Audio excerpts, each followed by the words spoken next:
السلام علیکم، کیسے ہیں آپ سب؟ امید کرتی ہوں کہ آپ تمام لوگ خیریت سے ہوں گے۔ جی تو چلتے ہیں ہم اپنی آج کی ایپیسوڈ کی جانب۔ ناول طلب دیدار از کل مہرین اکرم، قسط نمبر 77۔ سب لوگ باہر پارکنگ میں کھڑے تھے اور چاروں اپنی اپنی گاڑی نکال رہے تھے۔ اچانک سے ایک تیز رفتار گاڑی رکی اور رنزا کو کھینچ کر آنکھوں سے اوجھل ہو گئی۔ ان کے پاس ان کی گنز نہیں تھی، مگر رامیا گاڑی کا نمبر نوٹ کر چکی تھی۔ رنزا کو لے گئے ہیں، پتہ نہیں کون تھے۔ سب لوگ گاڑی میں بیٹھو جلدی، وہ زیادہ دور نہیں گئے ہوں گے۔ رنزا، راہیل نے گہری سانس لیے کہا، میں نے گاڑی کا نمبر نوٹ کیا تھا، میں ٹریس کر سکتی ہوں۔ سب لوگ گاڑی میں بیٹھو، رامیا نے اپنی بات کی وضاحت دی۔ کانفرنس کال پر موبائل کنیکٹ کر لو، راہیل نے اشارے سے کہا۔ زاہد نے اشارہ کیا اور چاروں گاڑیاں ایک ساتھ روڈ پر نکلیں۔ سب سے آگے راہیل کی گاڑی تھی۔ اس کا وجود زلزلوں میں جا رہا تھا۔ اس کی جان سے عزیز چیز کسی غیر کے ہاتھ میں تھی۔ گاڑی کو ٹریس ہونے میں کم از کم 10 منٹ لگیں گے، رامیا نے ایک نظر موبائل کو دیکھ کر کہا، مگر ہمارے پاس اتنا ٹائم نہیں ہے۔ یہاں سے آگے 4 راستے نکلتے ہیں۔ اس نے سامنے روڈ کی جانب دیکھا۔ یہاں سے ہم سب الگ الگ راستے پر نکلیں گے۔ اسکان نے جیسے سب کو مشورہ دیا، تم ٹریس کرو، ہم لوگ الگ ہو رہے ہیں یہاں سے۔ اور ہاں، سب کی ڈیش بورڈ کے نیچے ایک چھوٹا سا باکس ہوگا، اس میں ایک گن ہوگی۔ ہماری سیفٹی کے لیے ہر گاڑی میں گن رکھی جاتی ہے۔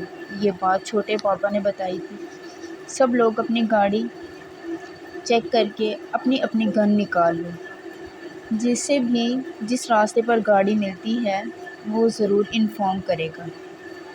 اس درمیان کوئی بھی کال کٹ نہیں کرے گا، ٹھیک ہے؟ سب لوگوں نے اپنی گاڑی کو چیک کیا اور اپنی اپنی گن نکال لی۔ حدید سر، یہاں بچوں کی گاڑیاں 4 حصوں میں تقسیم ہو گئی ہیں۔ سب لوگ الگ الگ راستے پر نکل رہے ہیں۔ ایک گارڈ نے حدید کو کال کی۔ ایسا کیوں؟ اس کو کچھ عجیب لگا۔ ان کی شاید کسی سے بحث ہوئی ہے یا کچھ ہوا ہے وہاں۔ نہیں، جب ہم لوگ پارکنگ میں آئے وہ لوگ اپنی اپنی گاڑیوں میں جا چکے تھے۔ میں آ رہا ہوں، تم لوگ ایک گاڑی عدنان کی گاڑی کے پیچھے لے جاؤ اور دوسری رنزا اور راہیل کے پیچھے، اس نے سوچ کر کہا اور جلدی سے اپنی گاڑی لے کر حویلی سے نکل آیا۔ ٹیسٹ کرنا بہت مشکل ہے، اگر لیپ ٹاپ ہوتا تو کام جلدی ہو جاتا۔ تم کر سکتی ہو۔ وہ حنین کی بیٹی تھی، کمپیوٹر میں ایکسپرٹ تھی۔ کمپیوٹر کا ایسا کوئی کام نہیں تھا جو رامیا شہرام نہ کر سکتی ہو۔ اسے خود پر یقین تھا۔ 5 منٹ کی محنت کے بعد آخر کار وہ کامیاب ہو گئی تھی۔ اس نے گاڑی کا نمبر ٹریس کر لیا تھا۔ ہو گیا، وہ اچانک خوشی سے بولی۔ گڈ، اس نے بالکل نارمل انداز میں جواب دیا۔ اب یہ بتا سکتی ہو ہم میں سے کون اس راستے پر ہے؟ ہم سب ہی اسی راستے پر ہیں۔ یہاں سے 3 کلومیٹر بعد ہم سب ایک مین روڈ پر نکلیں گے اور وہ گاڑی اس وقت اسی روڈ پر جا رہی ہے۔ رامیا نے ایک نظر موبائل کو دیکھ کر سب کو متوجہ کیا۔ راہیل نے گاڑی کی سپیڈ تیز کی۔ یہ 3 کلومیٹر شاید اس کے لیے بہت لمبا ہو رہا تھا۔ حدید نے ایک ہاتھ سٹیئرنگ پر مضبوط کیا اور دوسرے ہاتھ سے اپنی گن لوڈ کرنے لگا۔ وہ یہاں کے ہر راستے سے واقف تھا اور یہی وجہ تھی ان لوگوں سے پہلے اس روڈ پر نکل آیا تھا۔ روڈ پر ایک طرف لائٹ تھی تو دوسری طرف گھنا جنگل تھا۔ یہ حدید کی گاڑی ہے، راہیل نے جیسے ہی آگے آیا تو اسے ایک گاڑی نظر آئی اور وہ پہچان چکا تھا یہ گاڑی حدید کی ہے۔ مطلب اسے پتہ چل گیا تھا وہ لوگ مشکل میں ہیں۔ وہ پاپا کا خاص آدمی ہے اور اسے ہمارے ہر ایکٹ کا پتہ ہوتا ہے۔ زاہد نے جیسے انہیں یہ بات بتائی۔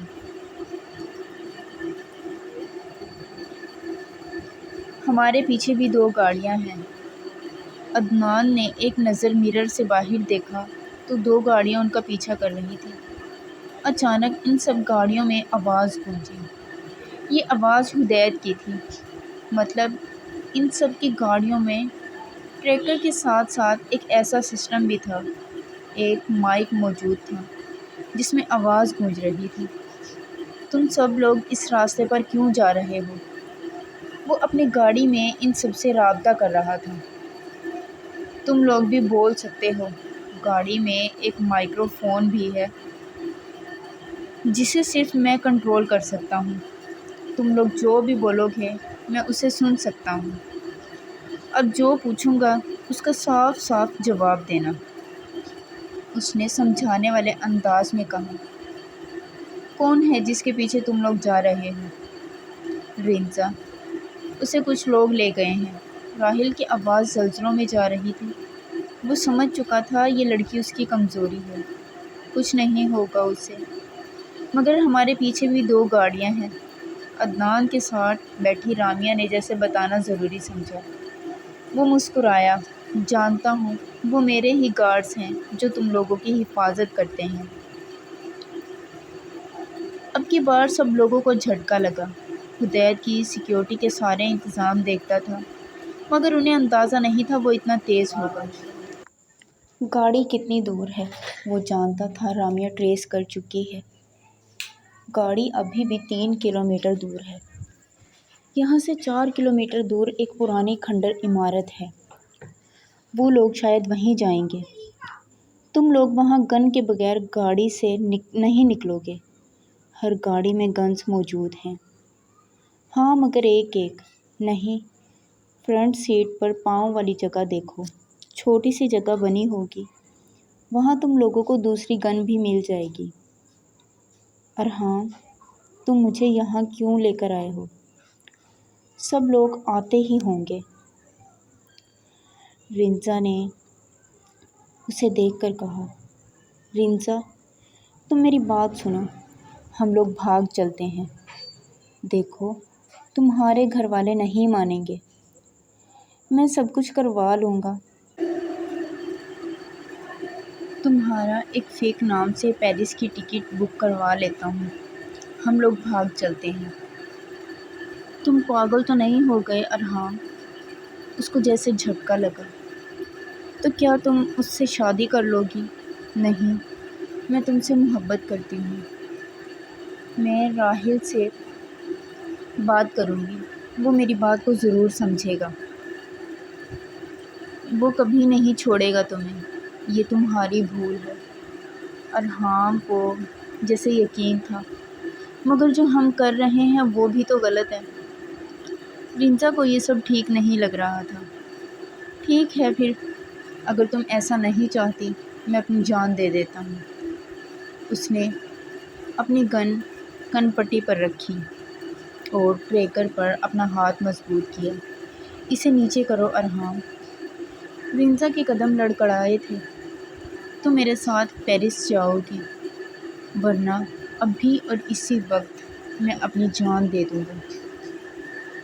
ارحان کا بالکل بھی ارادہ نہیں تھا، صرف ہاں یا نہ میں جواب چاہیے۔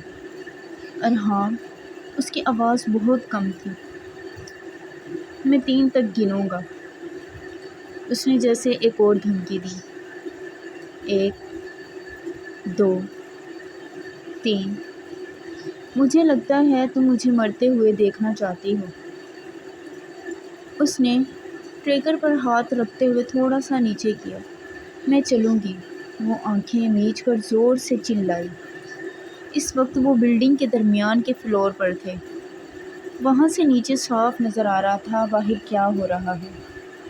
وہ جو پاگلوں کی طرح اندھا دھند گاڑی چلا رہا تھا، جسے لگتا تھا رینزا اغوا ہو گئی ہے، مگر وہ انجان تھا اس بات سے۔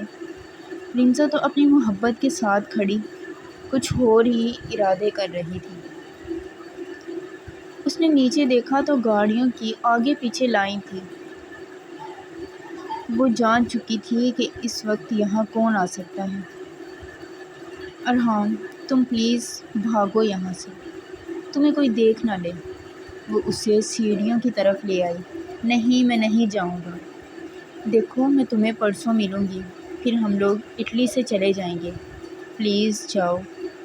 اس نے ارحام کو دوسری طرف بھیجا اور خود دوسری طرف سے نیچے آ گئی، مگر وہاں تو کوئی نئی مصیبت ہی اس کا انتظار کر رہی تھی۔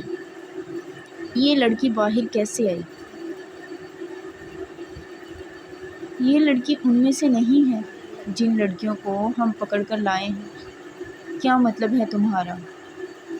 چھوڑو، جو بھی ہے حسین ہے، مگر اسے بھی ساتھ لے جاؤ، اس کے تو شاید پیسے بھی ڈبل مل سکتے ہیں۔ اس نے ایک نظر رینزا کے سراپے کو دیکھ کر کہا۔ رینزا کی آواز جیسے بند ہو گئی، سانس سینے میں ہی اٹک گئی۔ مجھے جانے دو پلیز۔ ایسے کیسے جانے دوں؟ اتنا حسین مال ہے۔ وہ جھٹکے سے اس کے قریب ہوا، اس کے اوپر سے کوٹ کو جھٹکے سے اتار پھینکا۔ کوٹ سے نیچے اس نے گھٹنوں سے اوپر شرٹ کے ساتھ نیچے جینس پہن رکھی تھی، جس میں اس کا فگر نمایاں ہو رہا تھا۔ وہ ایک جھٹکے سے اس کے قریب ہوا۔ اب کی بار گستاخی اسے بھاری پڑی تھی۔ اس سے پہلے وہ اسے ہاتھ لگاتا گولی اس کے بازو کو چیر گئی تھی۔ رینزا۔ راحیل کی آواز بہت کم تھی۔ سامنے کھڑی لڑکی کو اس نے کبھی خود بھی ہاتھ نہیں لگایا تھا۔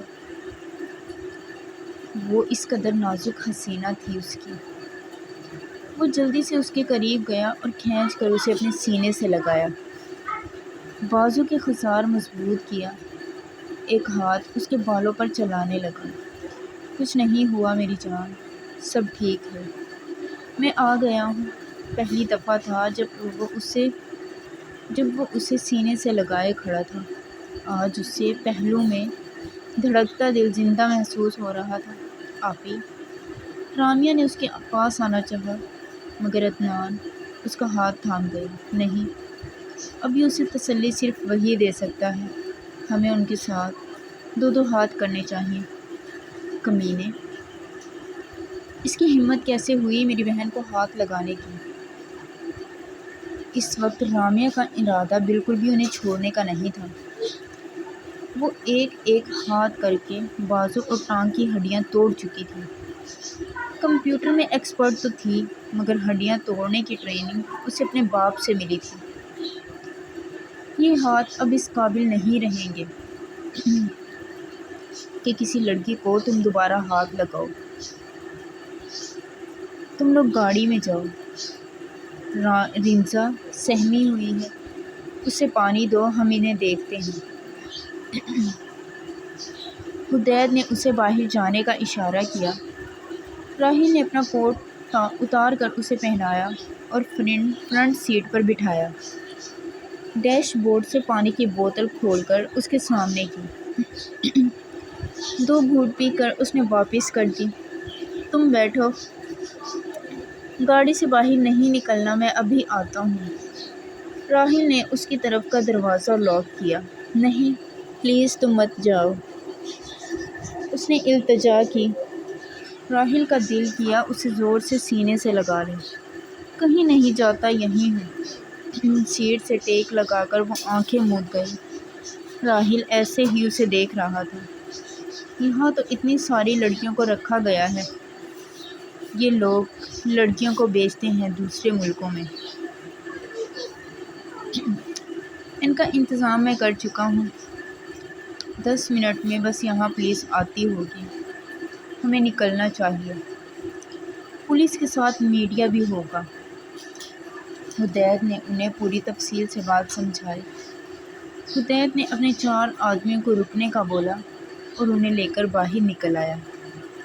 سب سے پہلے اس کی اپنی گاڑی تھی، حدید کے پیچھے گارڈز کی گاڑی، پھر وہ 4 گاڑیاں تھیں اور ان کے بعد پھر 2 گاڑیاں گارڈز کی تھیں۔ وہ جانتا تھا ابھی ان پر خطرہ ہے، جس کا علم کسی کو نہیں تھا۔ راحیل بہت احتیاط سے گاڑی چلا رہا تھا، رینزا کی نیند نہ خراب ہو۔ حدید انہیں درمیان سے لے آیا تھا، جس کی وجہ سے وہ لوگ جلدی آ گئے تھے۔ سب لوگ ابھی ان کا انتظار کر رہے تھے۔ راحیل نے گاڑی کا دروازہ کھولا اور باہر نکلا۔ وہاں جو بھی ہوا اسے بھول جاؤ، اندر ان سب کا ذکر نہ کرنا۔ حدید انہیں سمجھا رہا تھا۔ شکریہ۔ راحل نے اس کے کندھے پر ہاتھ رکھا۔ یہ میرا کام ہے۔ جب تک میں ہوں آپ لوگوں کو کچھ نہیں ہو سکتا۔ حدید اپنی ڈیوٹی پوری ایمانداری سے نبھا رہا تھا۔ راحل نے دروازہ کھولا اور اسے اپنی باہوں میں اٹھا کر اندر لے آیا۔ سامنے سب لوگوں کو دیکھ کر اس نے گہری سانس لی۔ سب کو نظر انداز کرتا وہ رنزا کے کمرے کی جانب آ گیا۔ اسے بیڈ پر لٹاتا اچھی طرح سے کمبل دیا۔ کیا ہوا ہے میری بچی کو؟ شہرام کا دل گھبرا گیا۔ اس نے آہستہ سے دروازہ بند کیا اور باہر نکل آیا۔ کچھ نہیں چاچو، بس سو گئی تھی راستے میں۔ اب میں اس کی نیند تو خراب نہیں کر سکتا۔ شہرام نے حیرانگی سے اسے دیکھا۔ کیا واقعی ایسا ہے؟ نہیں تو کیا آپ کو میری دیوانگی پر شک ہے؟ بالکل نہیں، حنین نے پیار سے کہا۔ آرام کر لو، صبح بہت کام ہوں گے۔ سب لوگ اپنے اپنے کمرے کی طرف روانہ ہو گئے۔ عدنان نے موقع کا فائدہ اٹھایا اور رامیا کو گزرتے ہوئے اپنے کمرے میں کھینچ گیا۔ یہ کیا حرکت ہے؟ اس سے رومانس کہتے ہیں بیگم۔ بہت ہی گھٹیا ہے پھر۔ ہٹو، مجھے نیند آ رہی۔ سو جانا۔ نہیں، بالکل نہیں۔ وجہ؟ اب کی بار اس نے کمر سے کھینچ کر اپنے قریب کیا۔ عدنان پلیز۔ جانے دوں گا، پہلے میں سکون تو لے لوں۔ سکون صرف تمہاری قربت سے ملے گا مجھے۔ وہ اس کے بالوں میں اپنا چہرہ چھپاتا اس کی گردن پر اپنے دہکتے لب رکھ گیا۔ عدنان۔ وہ ایک دفعہ پھر اسے بلا گئی۔ شش۔ نہیں، ابھی نہیں رامیا۔ تمہیں پتہ ہے نکاح کو 3 ماہ ہو گئے ہیں، مگر پھر بھی میں صبر کر رہا تھا۔ کتنا مشکل تھا تم سے دور رہنا میرے لیے۔ آج یہ فاصلے ختم کرنا چاہتا ہوں۔ کتنی گندی باتیں کر رہے ہو۔ ہاں ہاں ہاں۔ یار تم شرماتی بھی ہو۔ مجھے تو لگا تھا تم بس دھمکیاں دینا جانتی ہو۔ تم یہاں سے دفع ہو رہے ہو یا پھر کیا؟ میں چیخ چیخ کر سب کو بلا لوں گی۔ اچھا، اگر ایسی بات ہے تو بلاؤ ذرا۔ وہ ایک جھٹکے سے دوبارہ اس کے قریب ہوا اور اس کے ہونٹوں پر جھکا۔ اس کی گرفت میں وہ مچلی تھی۔ کیا ہوا؟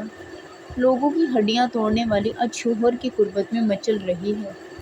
وہ اس سے تنگ کر رہا تھا۔ بکواس بند رکھو اپنی، ورنہ کیا؟ ورنہ میرے ہاتھوں سے مر جاؤ گے۔ مر تو ویسے بھی گیا ہوں تم پر۔ وہ اسے بیڈ پر اپنے ساتھ گرا گیا۔ عدنان۔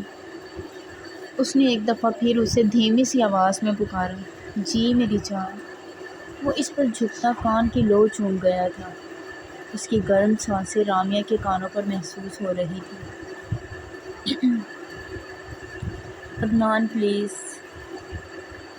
وہ سیدھا ہوتا اسے اپنے سینے پر گرا گیا۔ کچھ نہیں کرتا، مگر آج کی رات یہیں سونا ہے میرے ساتھ۔ مگر کیا؟ صبح چلی جانا۔ وہ اس کے بالوں میں ہاتھ چلا رہا تھا۔ رامیا اس کی دھڑکن کی آواز اپنے کانوں میں سن رہی تھی۔ کتنی خوبصورت تھی یہ آواز، کتنا سکون تھا اس آواز میں۔